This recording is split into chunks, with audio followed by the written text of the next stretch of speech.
السلام عليكم، وأخيرا مستجدات ملاعب مغربية الرباط وطنجة. واش فعلا يتم التسقيف ديالهم قبل الكان؟ هذا هو السؤال. نتسمى واحد السيد يقول في الخلف فيديو نقول لكم الرأي ديالي في هذا الموضوع. نسمى السيد.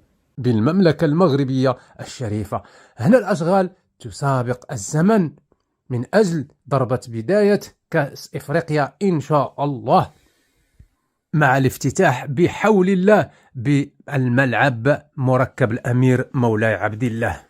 الشيء اللي غادي يخلينا وغيجرنا الموضوع آخر اللي هو واش الملعب غادي يكون جاهز 2025 أو لا.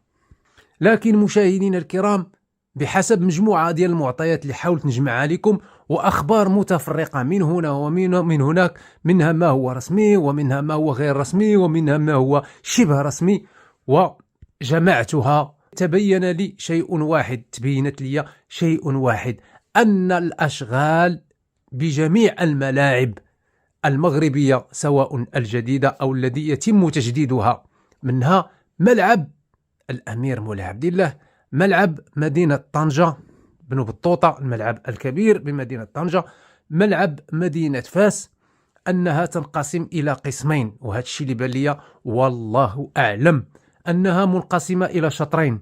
الشطر الأول وهو من هنا ل 2025، يعني تلبية لدفتر تحملات الكاف كيتشارج ديال الكاف أو الكونفدرالية الإفريقية لكرة القدم، نلبيو المطالب ديالها وندوزو كاس إفريقيا. ومن بعد مشاهدينا الكرام غتحول الأشغال دولية، أشغال كيتشارج انترناسيونال ديال الفيفا اللي هي الجامعة الدولية لكرة القدم فيفا، كيتشارج مغاير الكيتشارج ديال الكاف. متطلبات ليست هي المتطلبات، لأنه كاين اختلاف فيما بينهم. وهذا الشيء اللي بان لي مشاهدينا الكرام أن المركب أو الملعب ديال مولاي عبد الله كما سمعنا إلا كان هادشي بصح فراه كارثة. السياسة ديال الترقيع ما كتساليش من هاد البلاد هادي.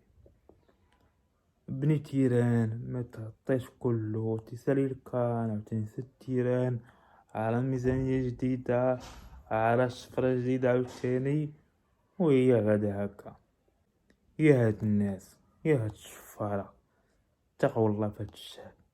السياسة ديال الترقيع رقع رقع رقع رقع بالخ مواطن كيخلص. خليو ليا الرأي ديالكم في التعليق. تهلاو.